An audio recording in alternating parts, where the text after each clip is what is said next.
Capítulo 7. Una lluviosa noche de noviembre, conseguí por fin terminar Mi hombre. Con ansiedad casi cercana a la angustia, coloqué a mi alrededor la maquinaria para la vida, con la que iba a poder insuflar una chispa de existencia en aquella cosa exánime que estaba tendida a mis pies. Era ya la 1 de la madrugada. La lluvia tintineaba tristemente sobre los cristales de la ventana, y la vela casi se había consumido cuando, al resplandor mortecino de la luz, pude ver cómo se abrían los ojos amarillentos y turbios de la criatura. Respiró pesadamente y sus miembros se agitaron en una convulsión. ¿Cómo puedo explicar mi tristeza ante aquel desastre? ¿O cómo iba a describir aquel engendro al que con tantos sufrimientos y dedicación había conseguido dar forma? Sus miembros eran proporcionados y había seleccionado unos rasgos hermosos. ¡Hermosos! ¡Dios mío! Aquella piel amarilla apenas cubría el entramado de músculos y arterias que había debajo. Tenía el pelo negro, largo y grasiento, y sus dientes de una blancura perlada. Pero esos detalles hermosos solo formaban un contraste más tétrico con sus ojos acuosos, que parecían casi del mismo color que las blanquecinas órbitas en las que se hundían, con el rostro apergaminado y aquellos labios negros y agrietados. Los diferentes aspectos de la vida no son tan variables como los sentimientos de la naturaleza humana. Yo había trabajado sin descanso durante casi 2 años, con el único propósito de infundir vida en un cuerpo inerte, y en ello había empeñado mi tranquilidad y mi salud. Lo había deseado con un fervor que iba mucho más allá de la moderación, pero ahora que había triunfado, aquellos sueños se desvanecieron y el horror y el asco me embargaron el corazón y me dejaron sin aliento. Incapaz de soportar el aspecto del ser que había creado, salí atropelladamente de la sala y durante largo tiempo estuve yendo de un lado a otro en mi habitación, incapaz de tranquilizar mi mente para poder dormir.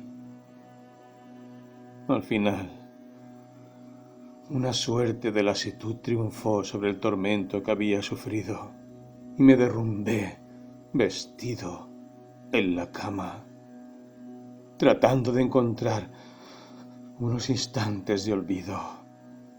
Pero fue en vano. En realidad, sí dormí, pero me vi acosado por horrorosas pesadillas. Veía a Elizabeth, tan hermosa y joven, caminando por las calles de Ingolstadt.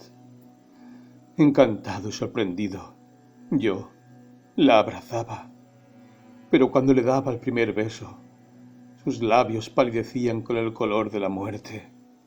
Sus rasgos parecían cambiar y pensaba que estaba sosteniendo en brazos el cadáver de mi madre muerta. Una mortaja envolvía su cuerpo y veía cómo los gusanos de la tumba se retorcían en los pliegues del lienzo. Me desperté sobresaltado y horrorizado. Un sudor frío cubría mi mente. Los dientes me castañeteaban y tenía convulsiones en los brazos y las piernas. Y entonces, a la pálida y amarillenta luz de la luna, que se abría paso entre los postigos de la ventana, descubrí al engendro, aquel monstruo miserable que yo había creado. Apartó las cortinas de mi cama, y sus ojos, si es que pueden llamarse ojos, se clavaron en mí. Abrió la mandíbula y susurró algunos sonidos incomprensibles, al tiempo que una mueca arrugó sus mejillas. Puede que dijera algo, pero yo no lo oí.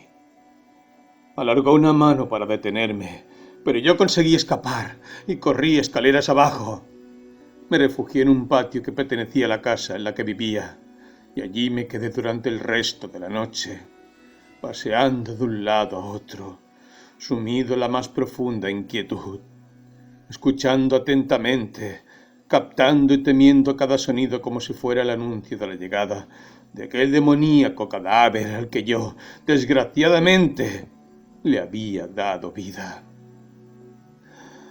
¡Oh! Ningún ser humano podría soportar el horror de aquel rostro. Una momia a la que se le devolviera el movimiento no sería seguramente tan espantosa como él. Yo lo había observado cuando aún no estaba terminado. Ya era repulsivo entonces, pero cuando aquellos músculos y articulaciones adquirieron movilidad, se convirtió en una cosa que ni siquiera Dante podría haber concebido.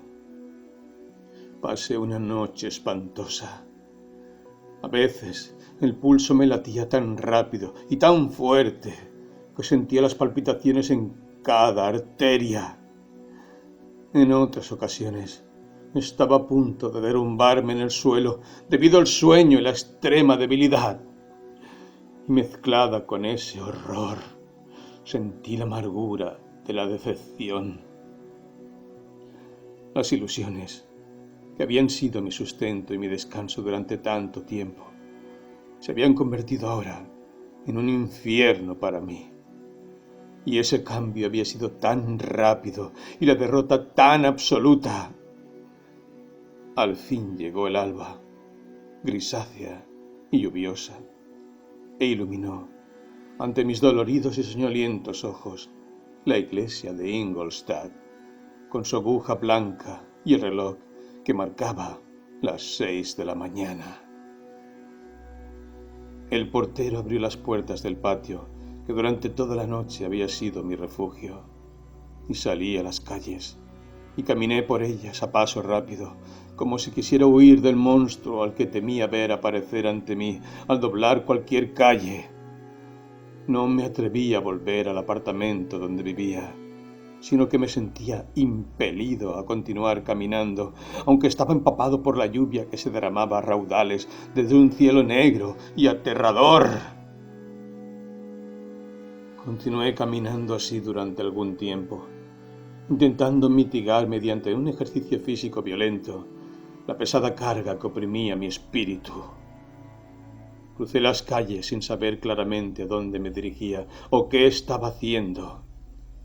Mi corazón palpitaba enfermo de miedo y me apresuré con pasos inseguros, sin atreverme a mirar atrás, como aquel que, en un sendero solitario, hace su camino con temor y miedo, y habiéndose girado una vez, continúa andando y no gira más la cabeza, porque sabe que un terrible demonio le sigue muy de cerca.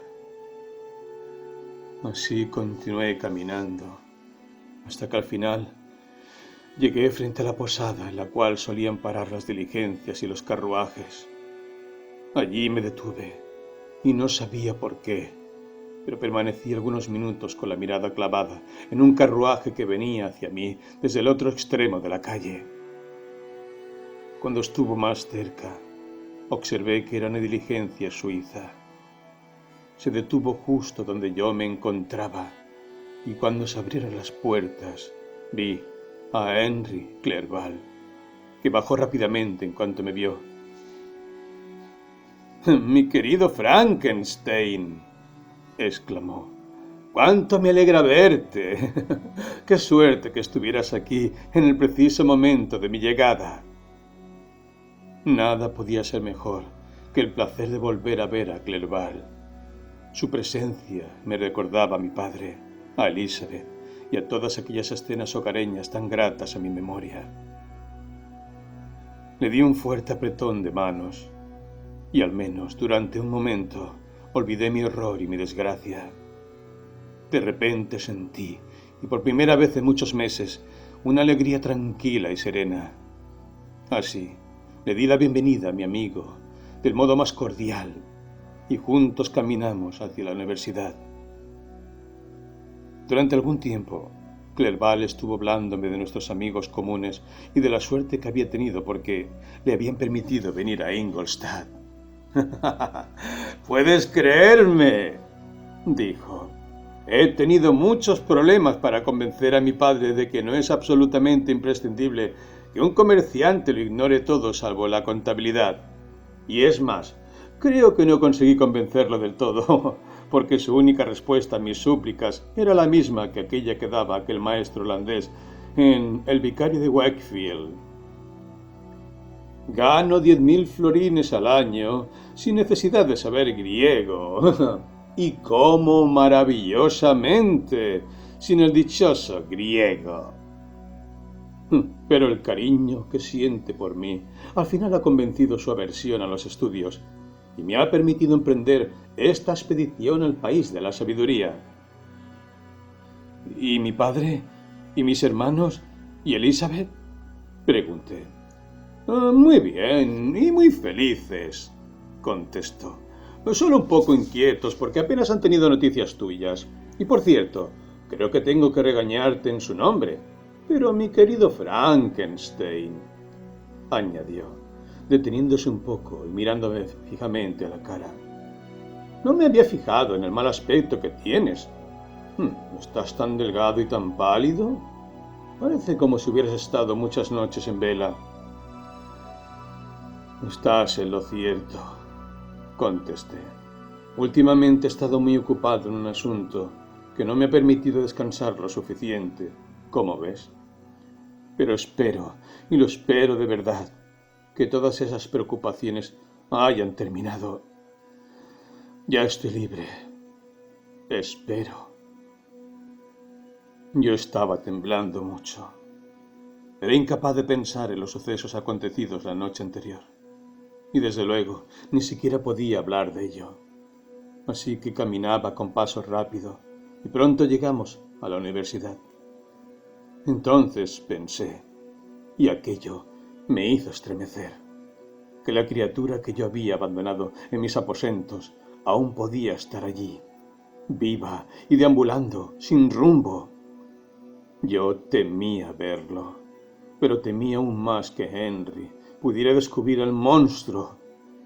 Así que le rogué que permaneciera unos minutos al pie de la escalera y subí corriendo a mi habitación. Antes de recobrarme del esfuerzo, ya tenía la mano en el picaporte, pero me detuve y un escalofrío me estremeció. Abrí la puerta de un golpe, como los niños que esperan encontrar a un fantasma aguardándolos al otro lado, pero no había nadie. Avancé temerosamente. La sala estaba vacía. Mi dormitorio también estaba libre de aquel espantoso huésped. Apenas podía creer que hubiera tenido tanta suerte. Pero cuando me aseguré de que mi enemigo realmente había huido, aplaudí de alegría y bajé corriendo para recoger a Henry. Subimos a mi habitación y luego el criado trajo el desayuno, pero yo no podía contenerme. No era solo alegría lo que me embargaba. Sentía que mi piel hormigueaba con un exceso de sensibilidad y mi pulso latía violentamente. Era incapaz de quedarme quieto. Saltaba sobre las sillas, aplaudía y me reía a carcajadas. Al principio, Clerval atribuyó mi inusual estado de ánimo a la alegría por su llegada, pero cuando me observó más atentamente, vio una locura en mis ojos en la que yo no había reparado. Mis carcajadas destempladas y desenfrenadas lo asustaron y sorprendieron. «Mi querido Frankenstein», gritó, «por el amor de Dios, ¿qué ocurre? No te rías así. Estás muy enfermo. ¿Cuál es la causa de todo esto?»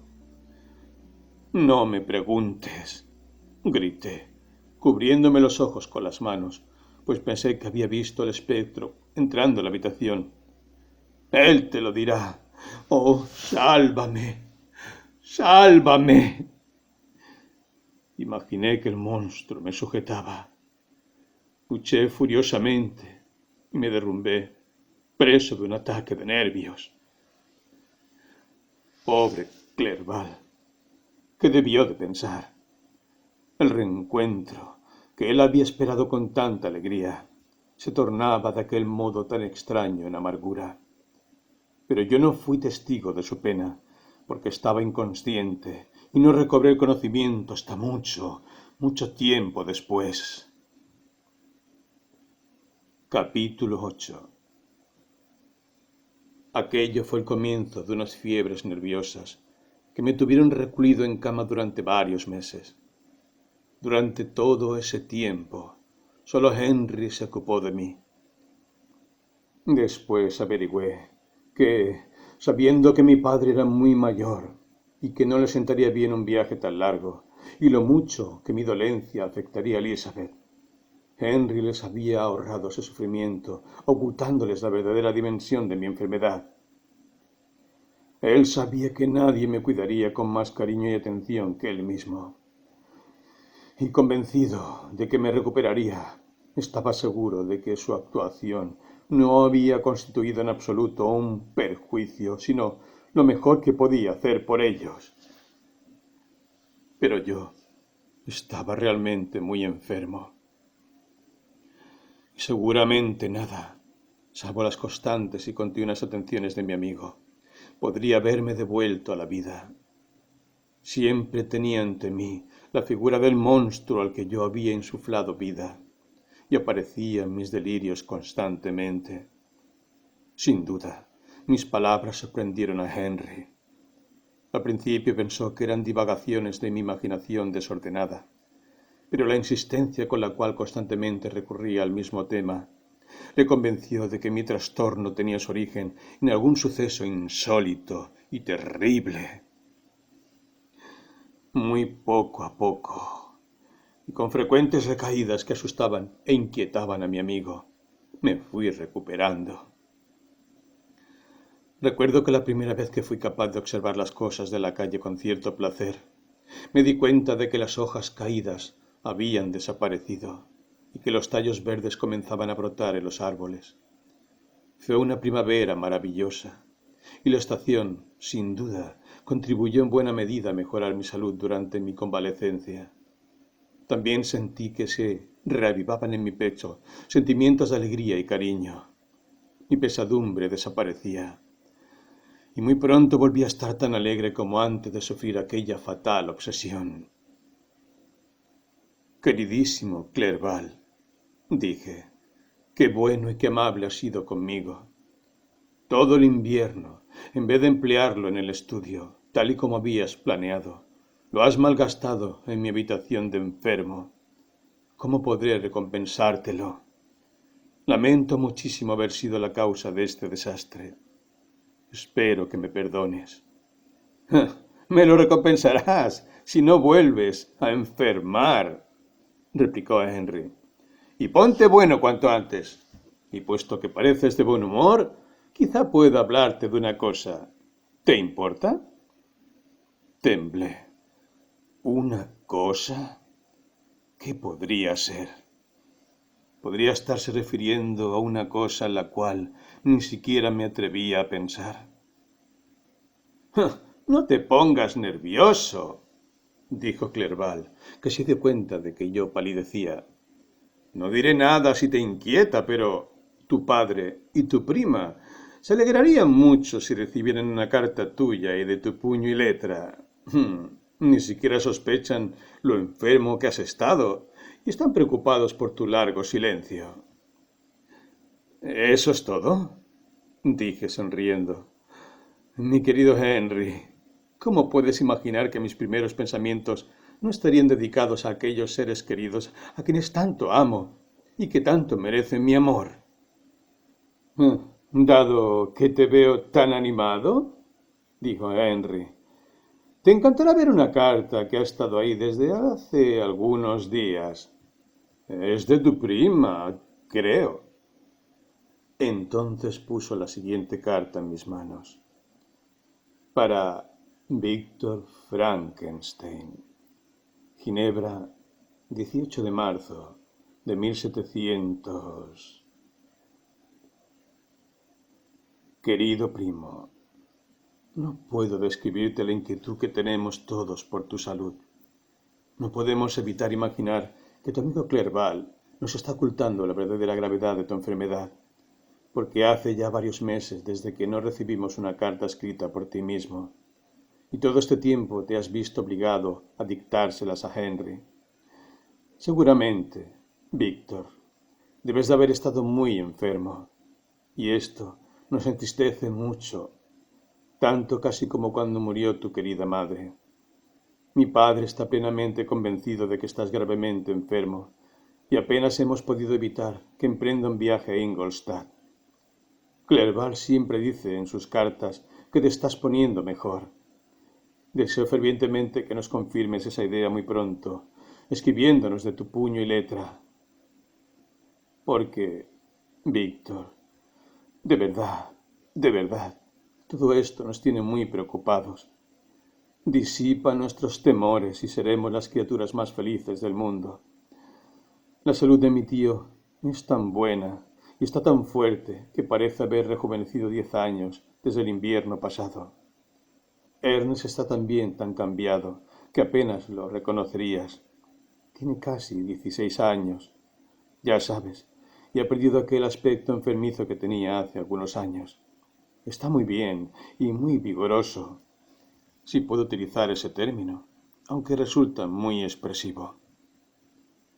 Mi tío y yo estuvimos conversando la pasada noche durante mucho rato sobre la profesión que debería elegir Ernest. Su mala salud habitual, cuando era pequeño, le ha impedido adquirir la costumbre de estudiar, y continuamente está en el campo, al aire libre, subiendo las montañas o remando en el lago. Así pues, yo propuse que se hiciera granjero, lo cual, como sabes, primo, ha sido siempre mi idea favorita. La vida del granjero es muy saludable y feliz, y al menos la profesión menos dañina de todas, o mejor dicho, la más beneficiosa.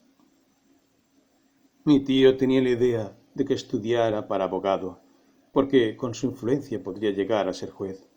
Pero, aparte de que no está hecho absolutamente para semejante ocupación, resulta ciertamente más digno ganarse la vida cultivando la tierra que siendo confidente y algunas veces cómplice de los vicios de otro, porque esa es la tarea de un abogado. Yo dije que la ocupación de un granjero próspero, si no era más honrosa, era al menos una ocupación más feliz que la de juez, cuya desgracia es estar enfangando siempre la cara más oscura de la naturaleza humana. Mi tío sonrió y dijo que yo misma debería ser abogada, con lo cual se puso fin a nuestra conversación sobre aquel asunto. Y ahora debo contarte una pequeña historia que te encantará. ¿Te acuerdas de Justin Moritz? Quizá no te acuerdes, así que te contaré su historia en pocas palabras. Madame Maurice, su madre, se había quedado viuda con 4 niños, de los cuales Justine era la tercera. La niña había sido siempre la favorita de su padre, pero por una extraña obsesión, su madre no podía soportarla y después de la muerte del señor Maurice, la maltrataba horriblemente. Mi tía sabía todo esto, y cuando Justine cumplió los 12 años, consiguió convencer a su madre para que le permitiera vivir en nuestra casa.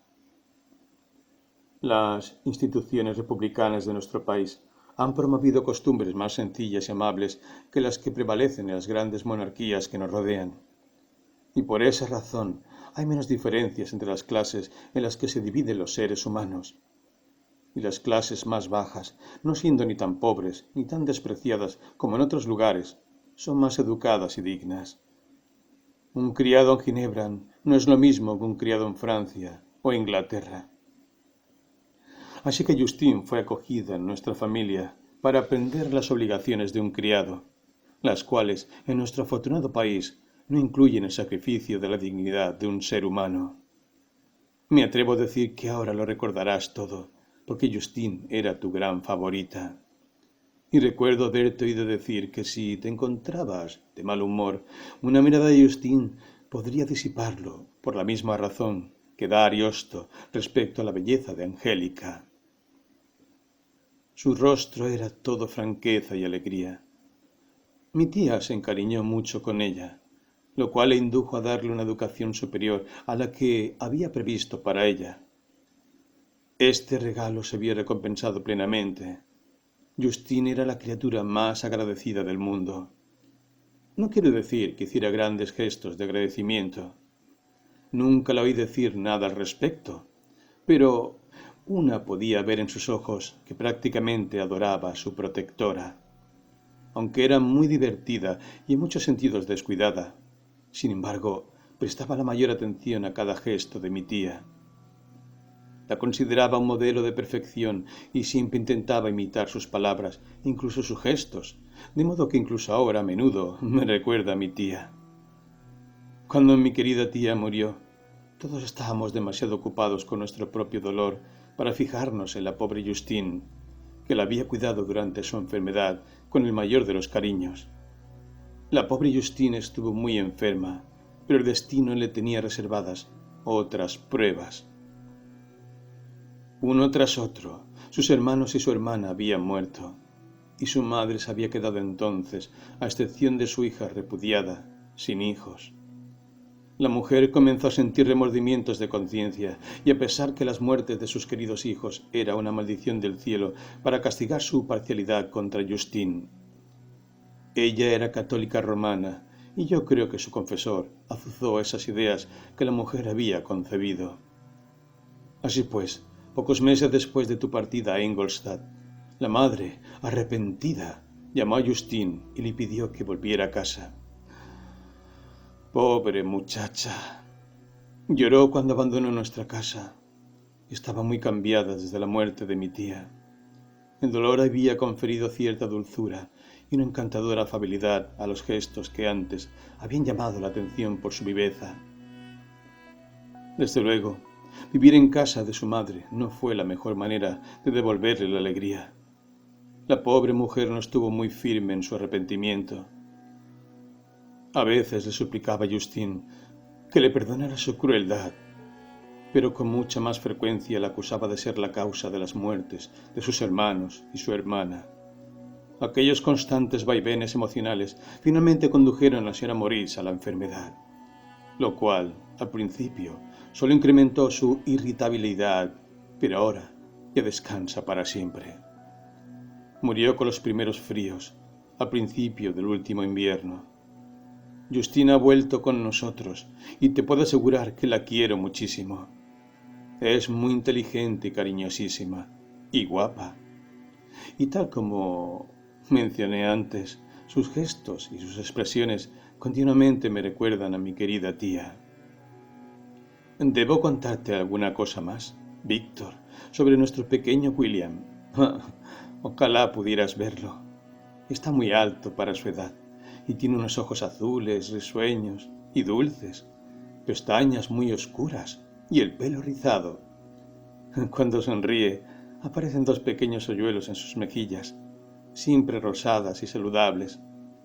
Su barbilla le hace una carita preciosa. Después de esta descripción, solo puedo decir que nuestras visitas dicen 1000 veces al día: demasiado guapo para ser un niño. Ya ha tenido una o dos pequeñas novias, pero Luisa Byron es su favorita. Es una niña preciosa de 5 años. Y ahora, querido Víctor, supongo que te encantará saber algunos pequeños cotilleos sobre tus conocidos.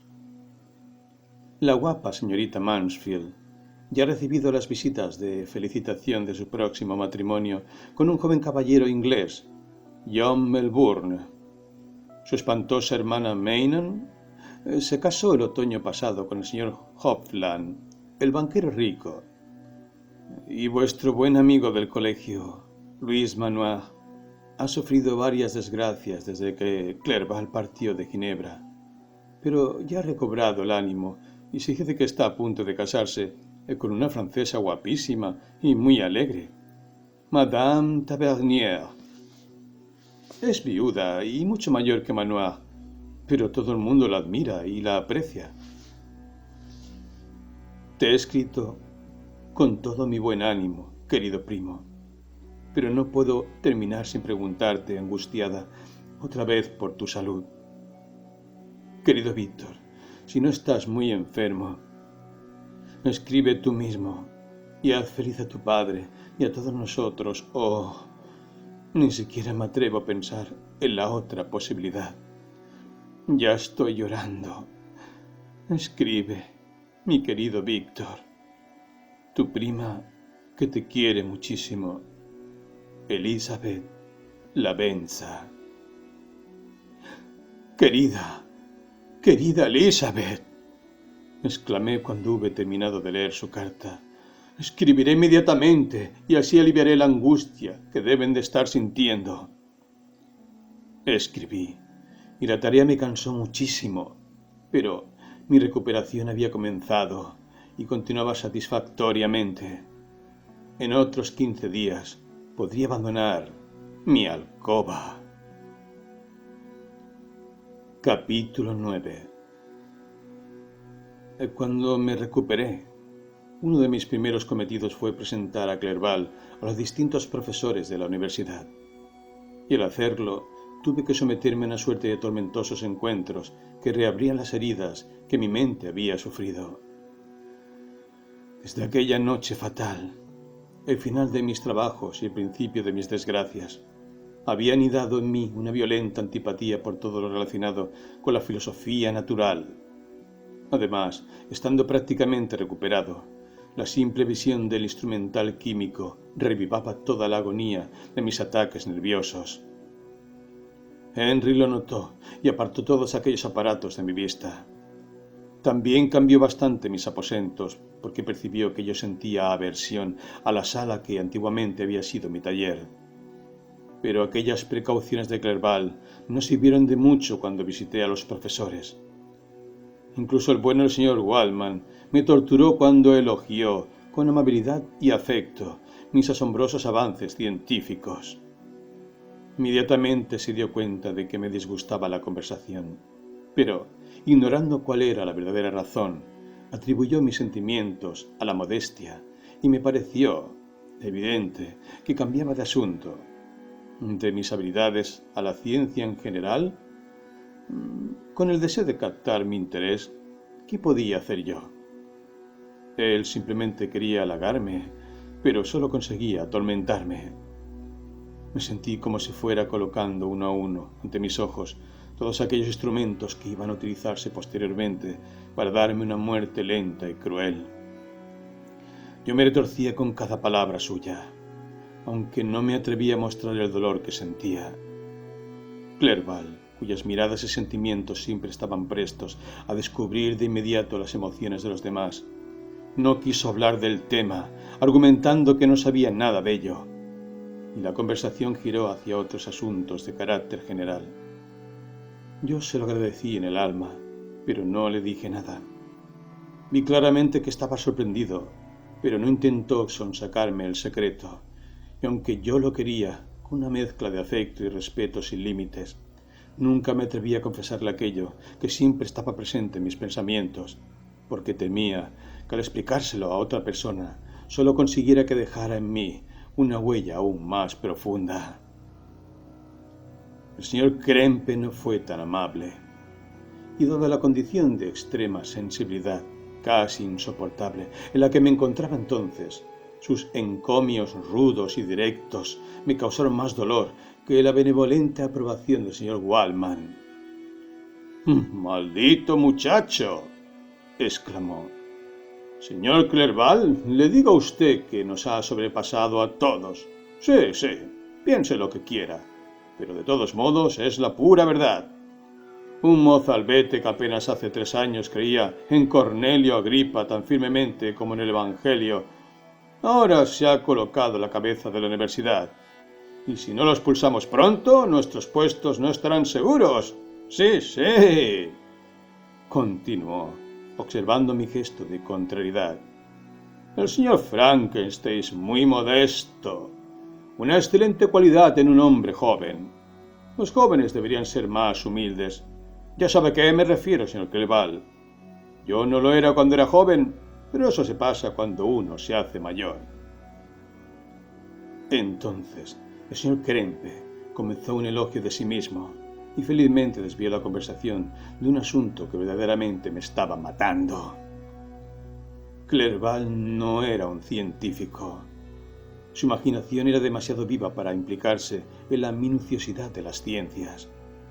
Los idiomas eran su principal interés, así que deseaba aprender lo necesario para continuar los estudios por su cuenta cuando regresara a casa. El persa, el árabe y el hebreo atrajeron su atención tan pronto como consiguió adquirir un perfecto dominio del griego y el latín. Por mi parte, la inactividad siempre me había disgustado, y ahora que deseaba huir de toda reflexión y me repugnaban mis antiguos estudios, encontré un gran alivio al convertirme en compañero de clase de mi amigo, y no hallé solo instrucción sino también consuelo en las obras de los autores orientales. Su melancolía es tranquilizadora y su alegría anima al alma hasta un grado que yo jamás había experimentado al estudiar a los escritores de otros países. Cuando uno lee sus textos, parece que la vida consiste en un cálido sol y jardines de rosas, en las sonrisas y los pucheros de una encantadora enemiga y en la ardiente pasión que consume tu corazón. Qué diferente de la viril y heroica poesía de Grecia y Roma. El verano transcurrió en medio de aquellas ocupaciones y mi regreso a Ginebra se fijó para finales de otoño, pero se retrasó por varios incidentes. Llegó el invierno y la nieve. Los caminos se pusieron intransitables y mi viaje hubo de aplazarse hasta la primavera siguiente. Lamenté muchísimo ese retraso porque deseaba de todo corazón volver a ver mi ciudad natal y a mis seres queridos. Mi regreso solo se había retrasado tanto porque no deseaba dejar a Clerval solo en una ciudad extraña antes de que hubiera conocido a algunas personas. El invierno, de todos modos, transcurrió muy agradablemente, y aunque la primavera vino bastante tarde, su belleza compensó su tardanza. Ya se había cumplido el mes de mayo, y yo esperaba diariamente la carta que fijara la fecha de mi partida, cuando Henry me propuso una excursión a pie por los alrededores de Ingolstadt para que pudiera despedirme del país en el que había vivido durante tanto tiempo. Accedí con placer a su proposición. Estaba deseoso de hacer un poco de ejercicio, y Clerval siempre había sido mi compañero favorito en las caminatas de este tipo que yo solía emprender por los paisajes de mi país natal. Aquella excursión duró 15 días. Mi salud y mi ánimo se habían restablecido hacía tiempo y habían adquirido renovado vigor con el aire saludable, los pequeños incidentes habituales del camino y la conversación de mi amigo. El estudio me había hecho antisocial. Había evitado cualquier relación con mis compañeros, pero Clerval inspiraba los mejores sentimientos de mi corazón. De nuevo me enseñó a amar las formas de la naturaleza y las encantadoras caritas de los niños. ¡Qué buen amigo! Cuán sinceramente me quisiste e intentaste animar mi espíritu hasta que estuvo al nivel del tuyo. Un objetivo egoísta me había mutilado y aniquilado, hasta que tu amabilidad y tu afecto animaron y despertaron mis sentidos. Conseguí volver a ser la persona alegre que había sido solo unos años antes, amando a todos y siendo amado por todos, sin penas ni preocupaciones. Cuando me sentía feliz, la naturaleza inanimada tenía el poder de proporcionarme las sensaciones más deliciosas. Un cielo claro y los campos verdes me extasiaban. Aquella estación fue verdaderamente maravillosa.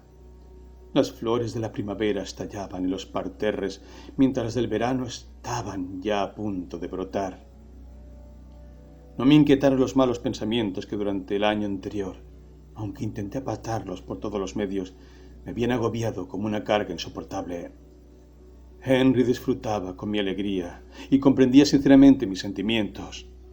Se esforzaba en distraerme y al tiempo me contaba qué sentimientos ocupaban su alma. Los recursos de su ingenio en esta ocasión fueron ciertamente asombrosos.